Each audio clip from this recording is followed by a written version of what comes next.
All right. Good morning, everyone. My name is Katie Domrat. I am the Adult Programs Coordinator here at the VMFA, and today is my pleasure to welcome Valerie Cassel Oliver, the VMFA's Sydney and Francis Lewis Family Curator of Modern and Contemporary Art, to do this month's 3 and 30. She's going to talk about a few ceramic pieces in the collection, as well as a new exhibition that just opened. So with that, Valerie, I will pass it off to you. Thank you, Katie, and welcome everyone. I'm really delighted to present to you a series that I'd like to call and Response, Wonder-Working Power. And I am going to just quickly share my screen with you. I wanted to talk briefly about three works in our collection, one being a temporary exhibition or temporary installation called Wonder-Working Power. I'm not sure why this is not progressing. There we are. Thank you. Wonder-Working Power. It's a temporary exhibition in our Lewis Focus Gallery that we installed in January of this year. The installation is by the artist Theaster Gates, and we actually are very fortunate to have the slide pavilion currently on view in our 21st century galleries. I did, however, want to highlight another aspect of this artist's practice, which is his work in ceramics. Ceramics is the kind of first artistic language for Theaster Gates, who is well known and celebrated as an artist who builds communities. He has a organization in Chicago, on the south side of Chicago, called Rebuild Foundation.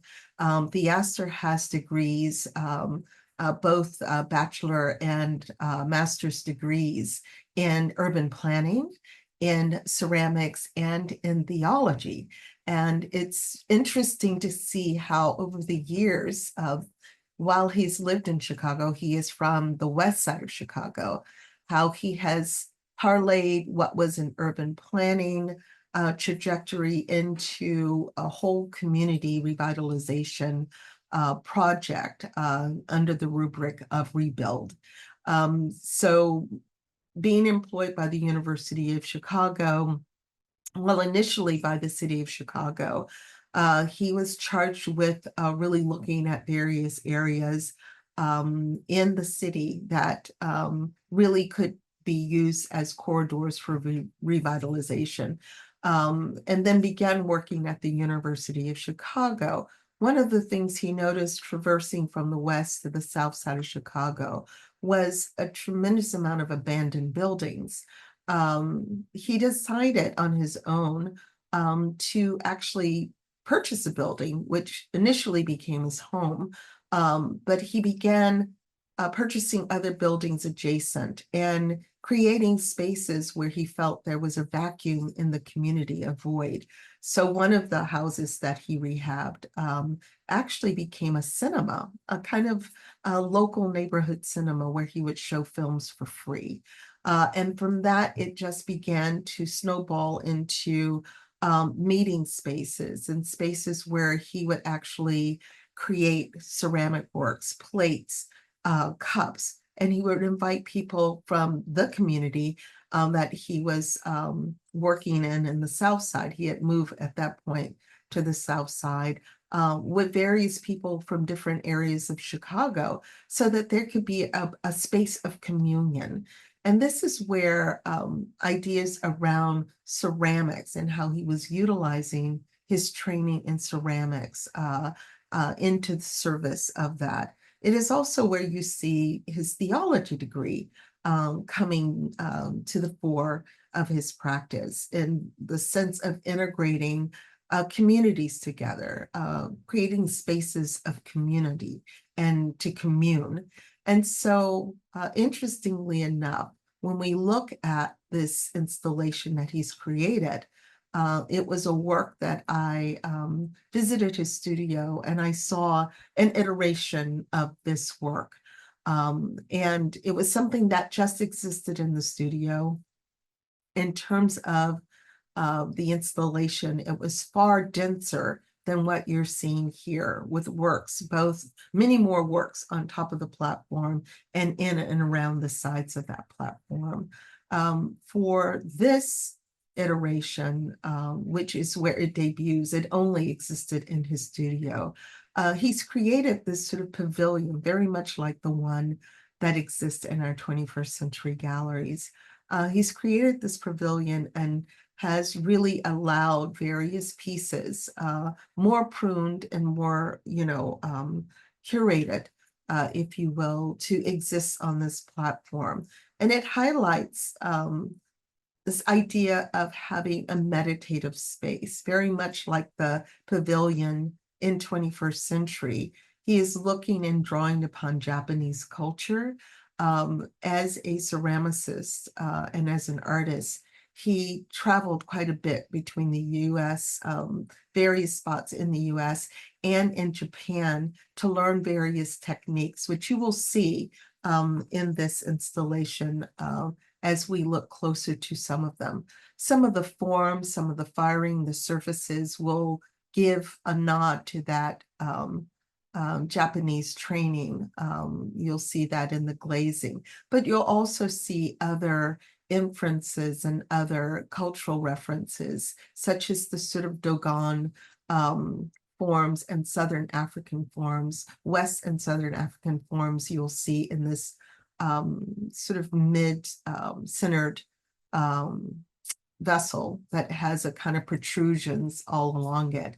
Also in this sort of figure to the far right of the screen, which is more of a kind of wooden West African form. It also gives a nod to his own environment where he grew up in Chicago. This base, the vessel which is at the bottom, which simply reads Ebony, is a nod to the Johnson Publishing Company, which was based in Chicago and which he's partnered with the estate to receive quite a bit of the archives from that publishing company. There's also a nod to his father, who was a roofer. That was his father's business, roofing. And so this sort of cauldron with the stick, which is protruding from it, is covered in tar. And that is a nod to his father. You'll see that. You'll also see Elevated, another cauldron, which he talks about, Dave the Potter, which was one of the first African Americans that he could trace that was working in the medium of ceramics. And I call this call and response because the museum is very fortunate to own a vessel by David Drake, or as most people will refer to him, Dave the Potter. So wanted to show you some different forms here that is presented in Wonderworking Power. It's also a nod to the hymnal, which was written in 1899 by a writer, Lewis Ellis Jones, who actually was based in Chicago at that time. Here, Theaster's really, again, melding his own training in theology, but how his own upbringing, he was raised Baptist. And of course, the song Wonderworking Power is a hymn that he would have sung many times in the choir, but melding that with, again, this sort of meditative space of the pavilion that gives a nod to a kind of meditative Buddhist sensibility. But just to give an excerpt from Lewis Ellis Jones' hymnal, Wonderworking Power, which the title of the installation is based. The line is, "There is power, wonderworking power in the blood of the Lamb." So that is a refrain that one would sing in that hymnal. So as I mentioned before, these references, the call and response element, the call and response is to, again, David Drake, or Dave Drake, or Dave the Potter, as he's often known. He is one of the finest examples of African Americans working in the Edgefield area of South Carolina. Um, at one point, Edgeville really was a kind of center for ceramic making, pots, eatery, things that people, plates, cups. These jugs, such as this, were needed at a time in the 1800s where they were used to hold liquids. They were used as spaces where one could preserve food. So David Drake is very interesting and unique in the sense that we believe he was born in 1800. We believe that because as an African American, the notations of birth and death dates were often haphazard. They were generally listed as ledgers because people were enslaved, and so they were treated as property. So we know information about David Drake simply because, as many people in bondage at that time, they were only treated as property, and evidence of their existence was noted through ledgers and documents, loans and wills, and things of that nature. And oftentimes some census would record those enslaved on plantations. We know that he was probably 17 years old in 1818 because there was a legal document which a Mr. Drake, who was his quote unquote owner, had lent him out to a Mr. Simpkins. We know that because of a legal record in 1818, and it lists a David Drake or a Dave, which was listed out to a Mr. Simpkins. When Drake, who owned the plantation, died, and David took the name of Drake as the plantation owner. Most enslaved people took the surnames of those who ran plantations and owned plantations. He was actually purchased by a Reverend John Landrum, and we believe it was the Reverend John Landrum who actually taught David Drake to read and to write. He was very unique in the sense that he, in fact, could read and write. And a lot of the pots, such as you see here in this double-handed jug from 1840, were often inscribed either with his name, or they were inscribed with little couplets and things of that nature that Dave would write. It was an act of sedation, if one would say that, because in the 1800s and as early as 1740s, there are laws in the United States that absolutely forbid enslaved people to read or to write. These were called the anti-literacy laws, and the earliest iterations we see of them from the 1740s, and they go well into the 1800s. So we know that it was a very unique thing, not only for Dave to read and write, but to actually be very bold in the inscription, his name inscribed on his pots, and even some of the language that he wrote on the pots. While this does not appear on the pot that we own, it is an inscription that was written on one of the pots produced by Dave the Potter. And it says, "I wonder where is all my relations, friends to all and every nation." So this was not only a sense of resistance toward anonymity. Again, oftentimes we didn't know the existence of people in bondage unless they were written in census or in legal documents. Here is a human being who is asserting their individuality, who is leaving a trace in a very bold way of their existence and who they are, and some of their own ideas about the environment and the situation and the policies and politics of the day. To ask, I wonder where's all my relations, really alludes to the fact that during enslavement and during the period of slavery, oftentimes people were treated, well, it was very unique for the United States during enslavement to treat humans as chattel slavery, as chattel, meaning that people would be bought and sold, families would be broken up, mothers would lose children through sales. People were scattered, brothers and sisters, fathers, mothers, and their children. So often couples were separated. And it is well known that even after the emancipation, there are numerous articles that were placed in newspapers throughout the United States with people looking for their relations. So again, a real strong act by David Drake to assert himself during this time. It is here that Theaster really finds this sort of antecedents to this practice of ceramics, as well as this practice toward identity and resistance in one, and how one creates.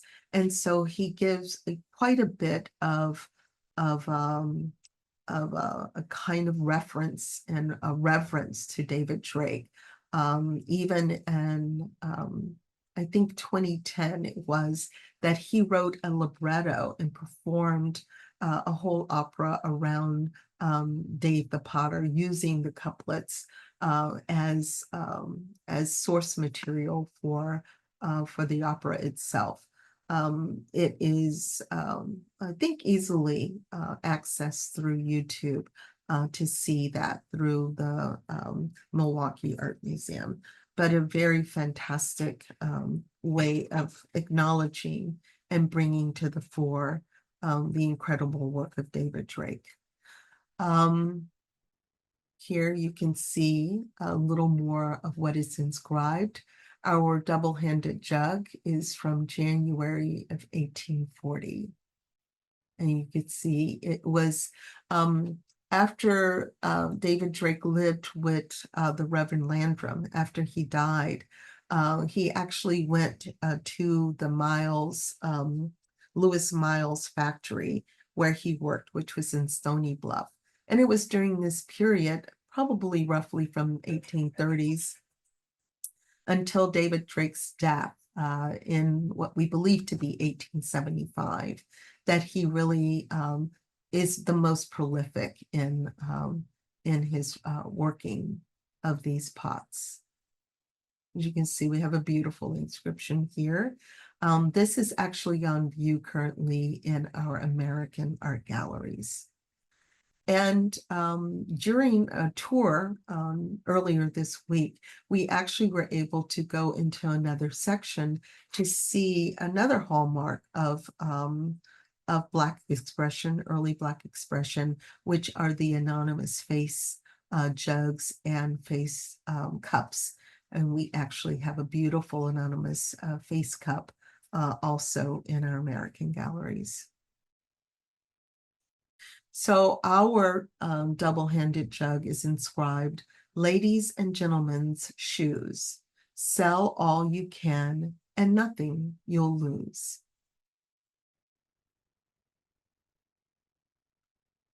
So the last thing I would like to present to you is the work of an artist that I'm really beginning to explore more about, which is an artist named Ted Jones. In our earlier tour, I kind of segued this by saying, and now for something completely different. Ted Jones and the work that I'd like to show, the drawings from Africa, was actually a gift from Dr. Regina Perry, who is, a brilliant person in her own right, who taught at BCU for many, many years. And prior to that, at Yale University, and was actually a curator at the Metropolitan Museum of Art. Sorry, should have silenced my cell phone.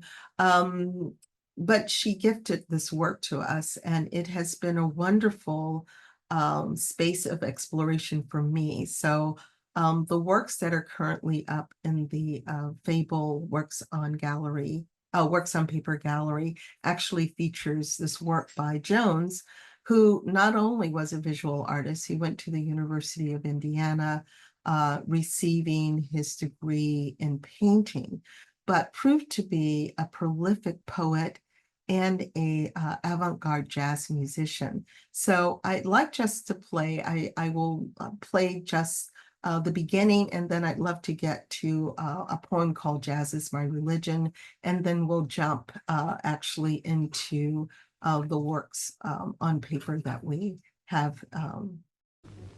Thank you, ladies and gentlemen, and thank you, Seymour, for the introduction. And I dig the Amsterdam people. You know, you're something else. You swing. You didn't know that, did you? Even though you don't wear klompen, still swing. This first poem I'd like to read is a poem. Always take the glasses off for the photographers so I won't look like the rest of them.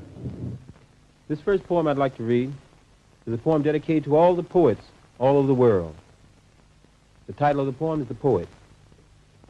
If you should see a man walking down a crowded street, talking aloud to himself, don't run in the opposite direction, but run towards him, for he is a poet. You have nothing to fear from the poet but the truth. No, man, you keep your claps to yourself. No, I don't need that. What else are we going to do, man? We have to do something nice for these people. It is? It's my religion, too. All right. I'm going to do a poem now. The title of the poem is Hallelujah, I Love Jazz. But all over the scene, all the hipsters just say, jazz is my religion. And we're going to do it to a little bouncy blues, you know, just march on, just a little funky blues, you know. Something dirty, that's right. Yeah.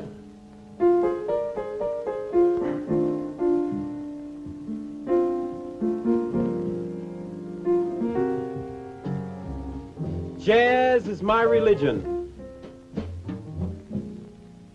and it alone do I dig. The jazz clubs of my houses of worship, sometimes the concert halls. Some holy places are commercial, like churches. So I don't dig the sermons there. I buy jazz sides to dig in solitude. Like, man, Harlem used to be a heaven where most of the sermons were preached. But nowadays, due to cha-cha-cha and rotten rock and roll, a lot of good jazz musicians have sold their souls. Yeah, jazz is my religion. Jazz is my religion. And it's all American all the way. Like good God Almighty, Coca-Cola and the cowboy. Jazz is here to stay. Jazz is my religion, baby. Jazz is my true religion, because I know and feel the message it brings. Reverend Gillespie, Minister Monk, Brother Basie, Sister Ella, and Reverend Har Silver, Art Blakey, and John Coltrane, they preach a sermon that always swings. You know, baby, jazz is my story. It was my mom and pops and their mom and pops, from the days of Buddy Bolden, who swung dim blues, to Charlie Parker and Ornette Coleman's extensions of bebop. Jazz is my religion. Jazz has always been my religion, and the sermons have always been true. Jazz is my message, pretty baby, and its colors often black and blue. Jazz is my religion. Did you know I was born hip after a while?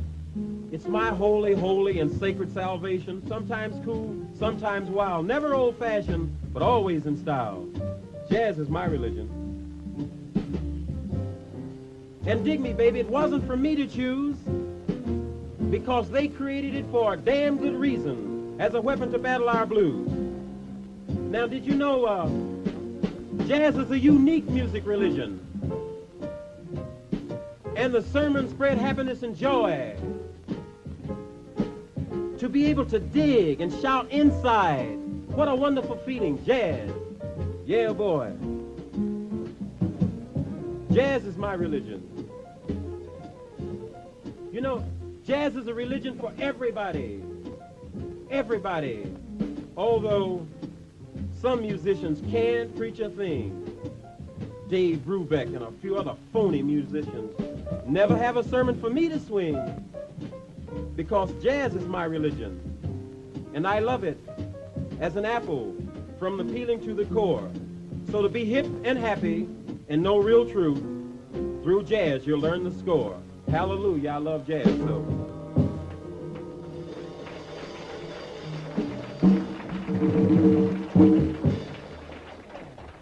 All right.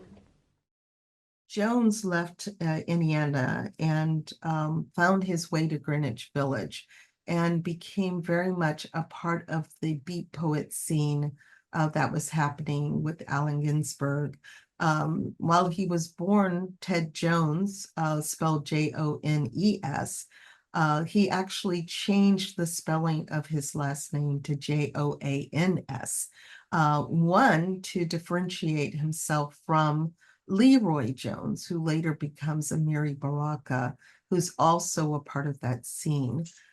Between Ted Jones, Amiri Baraka, or Leroy Jones, as he was known at that time, and Bob Kaufman, the three of them became known as the Black Beats, but they were very much a part of the Beat Poets during that time. Okay, no worries, we'll just move on. Sorry, could you not see it when I was playing it? I couldn't tell if you could, but everyone can now watch. Okay. Okay, we will, do we archive these? I'm sorry? Talks? Do we archive these talks that they live Yes. on? So what we'll do is we'll just add that. So we apologize for those who are actually online right now. We'll add that. But again, readily available on YouTube to see Ted Jones, Joans. So with that, I will continue on with the drawings from Africa. The drawings from Africa began, well, they began in 1956, but one of the things to know about Ted Jones is that he very much was engaged in many different scenes in the 1950s. I spoke about the Beat Poets. He learned early on, even as a child, how to play the trumpet. His parents were both entertainers that worked on the steamboat systems, and he talks about being handed this trumpet by his father and learning how to play the trumpet. So not only does he go to New York to participate in the poetry scene, he's also part of the free jazz, avant-garde jazz scene that is happening in New York. And while a painter in Indiana, he also becomes very much aware of the Surrealist movement, which is happening in Paris, and travels to Paris from New York once he's stabilized in New York, travels to Paris and meets with Andre Breton, who is just taken with him. One, because while a student in Indiana, Jones actually translated the manifesto, the Surrealist manifesto, and sent it back to Breton, who was so impressed. And he was also impressed by the work, the visual art that Ted Jones was doing, that he proclaimed him to be the only African-American surrealist. So at one juncture, Ted Jones was not only living in New York, he was also living in Europe, in Paris. And then he also began living in West Africa, in Mali, in Timbuktu. And we believe these drawings from Africa came during his period of being in West Africa in the early 1950s. These drawings are from 1956, and I'll just show you briefly the installation of them. There are 31 in all, and they are these really exquisite drawings that they're ink and pencil and pastel, but you can see the handling of the material, and often from encounters that he had with people that he would meet. A lot of people spoke about Ted Jones and his many excursions from Timbuktu out into various areas where he would go on foot. So it was about encountering people. And not only did he create this beautiful suite of works, but he also writes very thoughtfully. There are volumes of his poems that really speak to these many times on his excursions and trips and journeys that he would take while in Timbuktu. You can also see a lot of the exposure that he had as a student in Indiana. These forms and the drawings themselves really beautifully lend themselves to Japanese paintings, particularly of the Edo period, the Floating World series that most people will refer from the Edo period in this beautiful image on the far right. So that it sort of concludes our 3 and 30, which I think we just hit. Great. Well, thank you so much, Valerie. Thank you You're everyone for welcome. attending, and we hope to see you at the museum soon. All right. Thank you so very much. Bye. Okay, bye-bye.